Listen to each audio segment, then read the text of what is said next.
चलो आज का हम अपना वो टॉपिक स्टार्ट करते हैं जो पिछला हमने छोड़ दिया था। ठीक है, यानी कि प्रेजेंट कंटिन्यूअस टेंस हमने उस दिन पढ़ाया था और वो नॉर्मल फेज पे हम लोग पढ़े थे। ठीक है, आज उसी प्रेजेंट कंटिन्यूअस टेंस को क्या करेंगे, उसके डेफिनेशन के बेस पे पढ़ेंगे। जैसे कि उस दिन हम क्या पढ़े थे, वह खाना खा रही है, तो इसमें कोई हमारा टाइम वैल्यू नहीं है, तो ये नॉर्मल हमारा आइडेंटिफिकेशन पे काम कर रहा था। आज हम पढ़ेंगे कुछ उसके अच्छे concepts.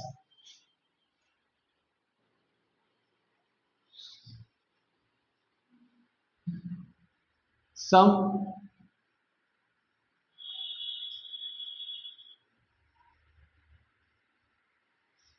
important concept of present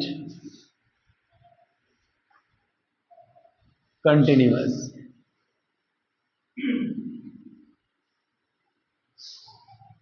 ठीक है, यानी कि इसमें देखो हमारा क्या दिया है, जैसे कि कुछ इंपॉर्टेंट हमारे कॉन्सेप्ट। तो वो एक चीज जैसे मैंने बताया था, अगर इंग्लिश ग्रामर को अगर हम देखते हैं तो इसमें एक चीज होता है कि इसमें कोई रूल नहीं होता है। जैसे नॉर्मल, जैसे कि स्ट्रक्चर तुम लोग को मैंने लिखवाया था कि subject plus verb plus object other word, ये सारे हमारे थे। तो उस बेस पे एक स्ट्रक्चर इसलिए बनाया जाता है रूल की, ताकि बच्चे थोड़ा इजीली इसको समझ लें। ठीक है, लेकिन सबसे मेन चीज देखो क्या होता है कि हमको कॉन्सेप्ट सीखना होता है। अब जैसे अगर मान लो एक मैं एग्जांपल अगर दे रहा हूं, जैसे अगर एक एग्जांपल जैसे मैंने बोल दिया कि I am feeling, I am feeling that you are wrong person, you are a wrong person। ठीक है, इस एग्जाम्पल को हम देखते हैं। एग्जाम्पल में हमारा क्या बोल रहा है कि I am feeling that you are a wrong person. Feeling यानी फील मतलब क्या होता है, कोई चीज लगना, महसूस करना। ठीक है, जैसे बोल रहा है कि अगर इसका मैं हिंदी लिख दूं, एक्चुअली मैं, या मुझे लगा दो, मुझे लग रहा है, मुझे लग रहा है कि तुम एक गलत व्यक्ति हो, गलत व्यक्ति हो। ठीक है, एग्जाम्पल को बहुत ही ध्यान से सीखना। तो पहले मैंने ऊपर इंग्लिश लिखा है, फिर नीचे हिंदी लिखा है, तो वही चीज है। जैसे इसमें मैंने क्या बताया कि मुझे लग रहा है कि तुम एक गलत व्यक्ति हो। ठीक है, अब इस टेंस को जब हम देखते हैं तो ये टेंस हमारा क्या बता रहा है, कंटिन्यूअस। क्या बता रहा है, कंटिन्यूअस।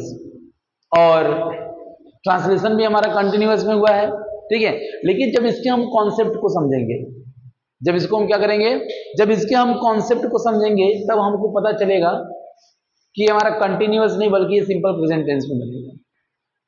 अब ये हमारा कंटिन्यूअस नहीं बनेगा, यानी कुछ ऐसे वर्ब होते हैं हमारे जिनमें आईएनजी का प्रयोग नहीं करते हैं, और कुछ ऐसे भी वर्ब होते हैं जिनमें दोनों होता है, आईएनजी भी लगता है और सिंपल प्रेजेंट टेंस भी लगता है। लेकिन अगर वो कंटिन्यूअस में आईएनजी नहीं लग रहा है, तो इसका मतलब कि उसका कोई दूसरा रूल होगा या कोई दूसरा कॉन्सेप्ट होगा, तब जाके वो आईएनजी में लगेगा। बात समझ में आई कि नहीं आई, क्लियर है। ये एग्जांपल देखो, जैसे मैं बता रहा हूं कि I am feeling that you are a wrong person, according to the identification it's right. अगर हम आइडेंटिफिकेशन की तरह देखें तो ये हमारा क्या है, सही आइडेंटिफिकेशन नहीं, पहचान जिस क्रिया में रहा है रही है जो हमारा कंटिन्यूअस होता है। तो लेकिन ये हमारा क्या है, गलत है। ये ट्रांसलेशन हमारा क्या है, गलत है।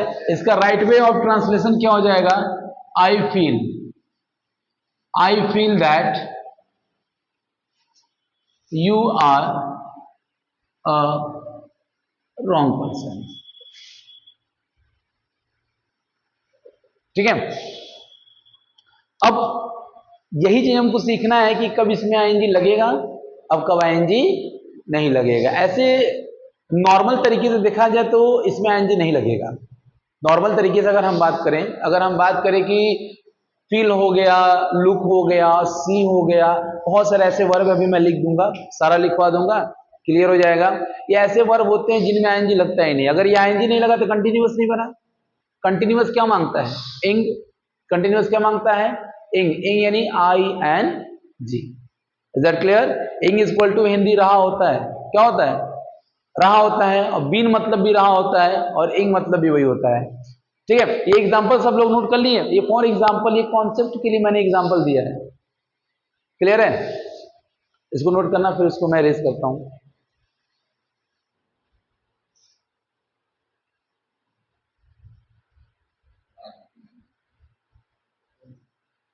डन।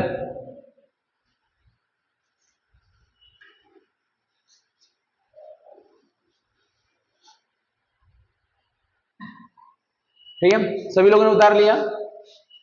चलो, अब हम पॉइंट बाय पॉइंट इसके कॉन्सेप्ट्स को पढ़ेंगे। ठीक है, पॉइंट से पढ़ेंगे तो ज्यादा हमको बेटर समझ में आएगा। Point number one, point number one, पहला पॉइंट हमारे इसमें आता है, कुछ ऐसे वर्ब होते हैं, कुछ ऐसे वर्ब होते हैं, लिखते चलो सब लोग, जिनका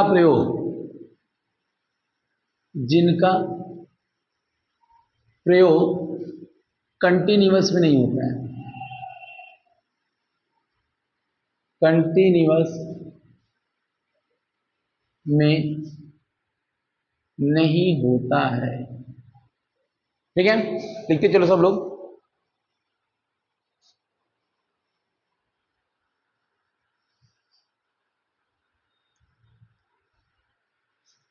ठीक है, जैसे एग्जांपल देखते हैं हम लोग। जैसे हमारा हो गया here, no, want, love, hate,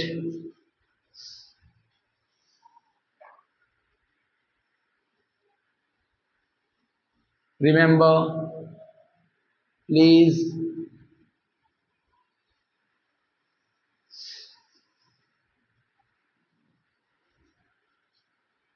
agree, consider,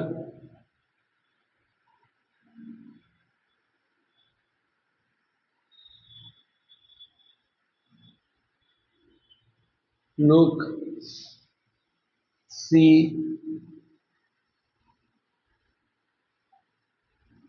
appear, seem। ठीक है, लिखते चलो सभी लोग।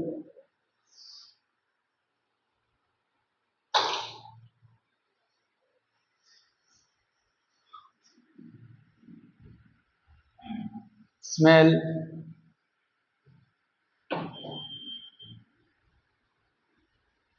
डाउट,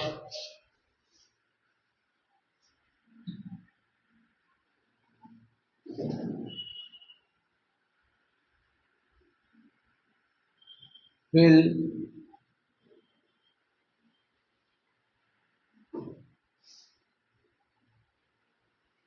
think,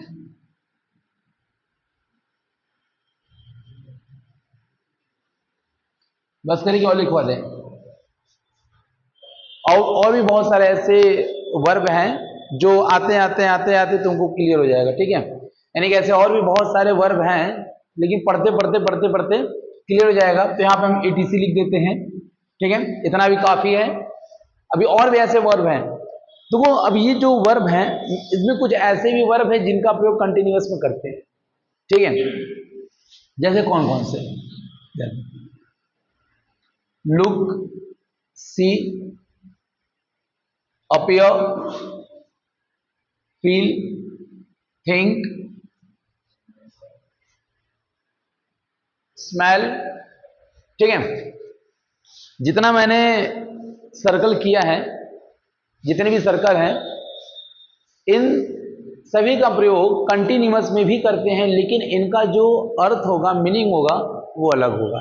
ठीक है, अब जैसे अगर नॉर्मल मैंने तुमको बोल दिया कि आई एम लुकिंग यू, ठीक है, तो ये हमारा जो क्या होता है, ये एज अ नॉर्मली हमारा काम होता है, एज अ टेम्पोररी। अभी मैं देख रहा हूं, फिर क्या करूंगा, नहीं देखूंगा। लेकिन एक नॉर्मल लुक का जो प्रयोग होता है, ज्यादातर क्या होता है कि वो लगना या दिखने के रूप में होता है। जैसे मैंने बोला, you look handsome, you look handsome, she looks pretty, she looks to be very beautiful. Is that clear? तो इस बेस पे लुक का प्रयोग तो कब, कहां पे, कैसे होगा, इसको मैं भी बता दूंगा। फिलहाल में हमारे इतने जो सर्कल मैंने किया है, इन सारे सर्कल को ये देख लेना कि इनका प्रयोग हम कंटिन्यूअस में करेंगे, लेकिन इनका जो अर्थ होगा वो अलग होगा। क्लियर है? ठीक है, तो अगर ये सारे किसी भी हमारे, जैसे अगर मैंने बोला एग्जाम्पल कि पहला एग्जाम्पल मेरा हो गया, मैं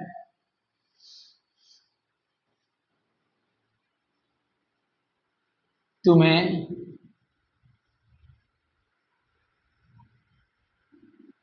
जान रहा हूं। ठीक है, मैं तुम्हें जान रहा हूं। अब तो ये बोल रहा है कि मैं तुम्हें जान रहा हूं। अब आइडेंटिफिकेशन क्या बता रहा है, कंटिन्यूअस। लेकिन हम जानते हैं कि जानना हमारा क्या होता है, नो। अगर मैं इसको ये ट्रांसलेट करता हूं, आई एम नोइंग यू, ठीक है, तो हमने अभी ये चीज सीखा कि नो एक ऐसा वर्ब होता है जिसमें एनजी नहीं लगता है, क्योंकि इसका जो काम है वो लगभग वो परमानेंट होता है, या तो ये एक कंप्लीट एक्शन हो सकता है, ठीक है, लेकिन कभी ये कंटिन्यूअस फॉर्म में नहीं होता है। क्योंकि अगर किसी किसी चीज को अगर हम जानते हैं तो एक बार में हम क्या कर लिए, जान गए। ठीक है, तो ये इसलिए हमारा परमानेंट ये वर्क करता है, और ये कंप्लीट एक्शन हो सकता है, लेकिन कभी कंटिन्यूअस एक्शन नहीं हो सकता है। इसी कारण ये हमारा सेंटेंस क्या है, गलत है, और ये किसमें बन जाएगा, सिंपल प्रेजेंट में बन जाएगा। किसमें बनेगा, simple present tense, I know you. Clear है? ये एग्जांपल क्लियर है, क्लियर है? अगर डाउट होगा तो तुरंत पूछना। ठीक है, हाँ। तो अब जितना मैंने सर्कल किया है, इनका प्रयोग कैसे करेंगे, क्या करेंगे, ठीक है। अब इस चीज को हम, क्योंकि इसका जो एक एक पॉइंट अगर मैं पढ़ाऊंगा तो वो लंबा लंबा रहेगा, ठीक है, तो उसके लिए काफी टाइम लगेगा, काफी समय होगा।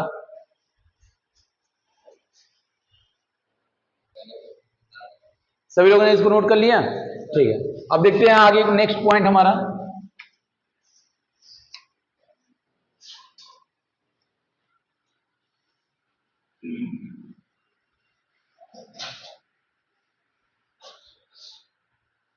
पॉइंट नंबर 2,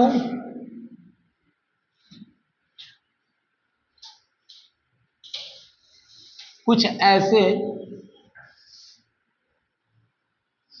टाइम होते हैं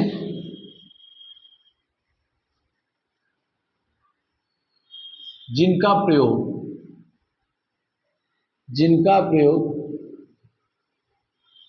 प्रेजेंट कंटिन्यूअस टेंस के लिए किया जाता है। प्रेजेंट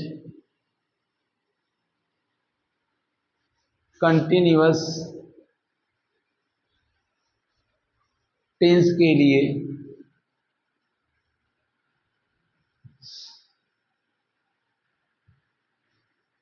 किया जाता है। ठीक है, कुछ ऐसे टाइम होते हैं जिनका प्रयोग प्रेजेंट कंटिन्यूअस टेंस के लिए किया जाता है। ठीक है, note it, note point number 2।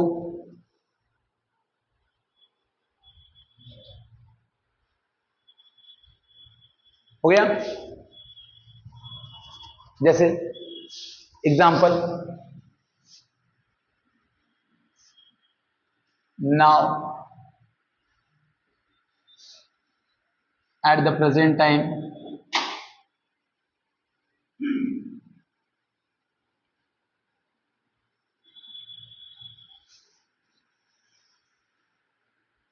At the present, this moment,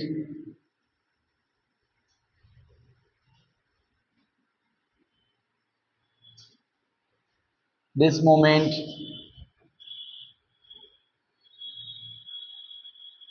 next month,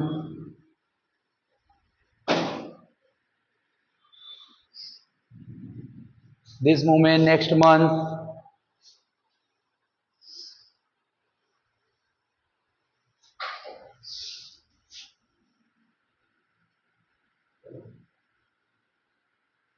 this morning,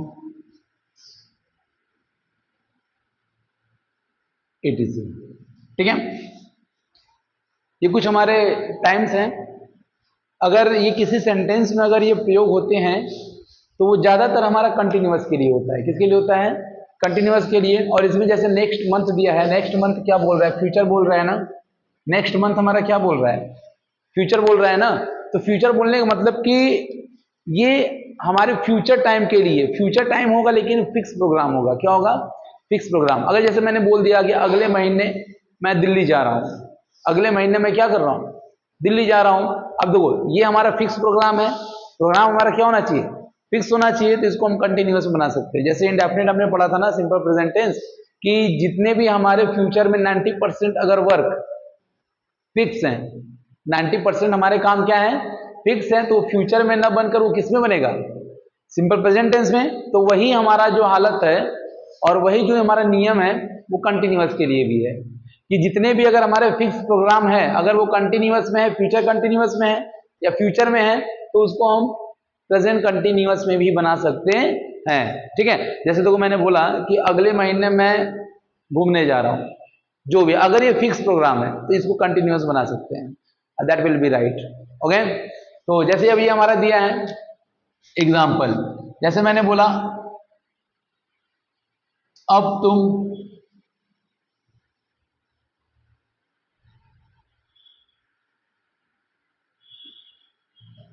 अपने लिए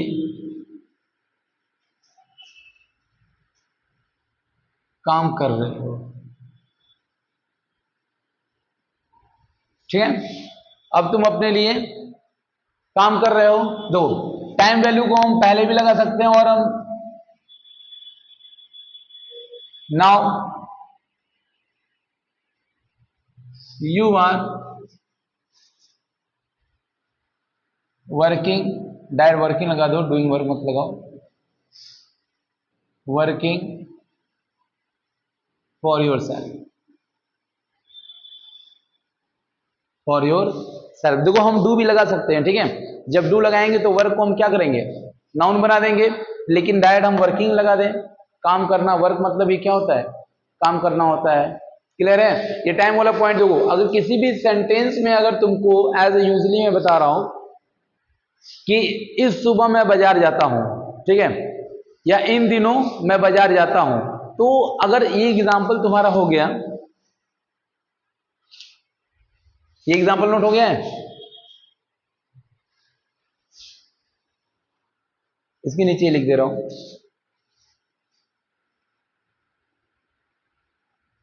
इन दिनों मैं बाजार जाता हूं, बाजार जाता। देखो अभी टाइम क्या है? अगर इसका हम ट्रांसलेशन करेंगे तो इसका क्या बनाओगे? I go to market this days, this days, this days का मतलब आजकल भी होता है। क्या होता है? आजकल। लेकिन अगर देखो मैंने बताया कि जब इस टाइम से हमको क्या मिल रहा है, बोल रहा है कि इन दिनों मैं बाजार जाता हूं। इसका जो काम है वो परमानेंट नहीं है, इसका जो एक्शन है क्या वो परमानेंट है? वो बोल रहा है इन दिनों मैं बाजार जाता हूं, मतलब कि इन दिनों वो बाजार तो जा रहा है लेकिन उसका जो काम है वो परमानेंट नहीं है। अब इन दिनों, जैसे इन दिनों मैं पढ़ाई करता हूं। मान लो कि कोई त्योहार आ गया, त्योहार के समय जैसे बहुत से लोग दिवाली के समय, अभी दिवाली आ रहा है ना, दिवाली को पूरे साल कोनो पढ़े चाहे ना पढ़े, लेकिन ये दिवाली का 3 दिन जो होता है एकदम बढ़िया से दिया हुआ बार के स्कूल बैठ जाएंगे किताब लेके। ऐसा लगता है कि पूरा लक्ष्मी और जो सरस्वती है उन्हीं के ऊपर को लाके गिर जाएंगे। समझ रहे हो? तो ऐसा कोई हैपनिंग नहीं होता है। स्टडी मतलब क्या होता है कि वो निरंतर तुम्हारा प्रैक्टिस मांगेगा, जितना हो सके उतना।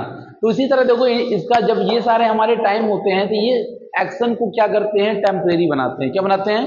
टेम्परेरी। ठीक है, ये सब जितने भी टाइम है, एक बार फिर से इसको सुन लो, ये सब जितने भी हमारे टाइम है, ये हमारे एक्शन को टेम्परेरी बनाते हैं। क्या बनाते हैं?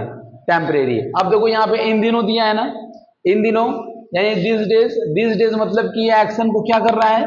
टेम्परेरी बना रहा है। अगर ये एक्शन टेम्परेरी काम है तो ये कंटिन्यूअस में बनेगा। किसमें बनेगा? कंटिन्यूअस में, न कि सिंपल प्रेजेंट टेंस में बनेगा। क्लियर है? तो इसका ट्रांसलेशन क्या होगा? अब सब लोग बना भी लोगे। I am going to market this days. ठीक है, I am going to market this days. ये पॉइंट, दोनों पॉइंट समझ में आया? Is that clear? Any doubt? No any doubt? और ऐसे बहुत सारे पॉइंट है। ठीक है, कंटिन्यूअस में अभी तो ये बस एक नॉर्मल हम क्या कर रहे हैं, इसको पढ़ रहे हैं। अभी इसमें और भी ऐसे बहुत सारे हमारे सेंटेंस होते हैं, बहुत टाइम वैल्यू होते हैं जो आते हैं और एक्शन को क्या करते हैं? बदल देते हैं। यानी कि तुम सोचोगे ये प्रेजेंट डेफिनिट है लेकिन वो रहेगा कंटिन्यूअस, सोचोगे ये कंटिन्यूअस रहेगा वो सिंपल प्रेजेंट टेंस। इसी तरह हमारा परफेक्ट का भी काम होता है, प्रेजेंट परफेक्ट और पास्ट इंडेफिनिट। ये जो नेक्स्ट टॉपिक आने वाला है ना, प्रेजेंट परफेक्ट और पास्ट इंडेफिनिट, ये दोनों बहुत ही कॉमन है लेकिन दोनों एकदम अलग है टाइम पर्पस को लेकर। ठीक है, तो चलो इस चीज को हम आगे बताएंगे। इसमें और सारे टॉपिक्स हैं, धीरे धीरे वो भी हम क्लियर कर लेंगे। ठीक है, तो आज के लिए इतना बहुत।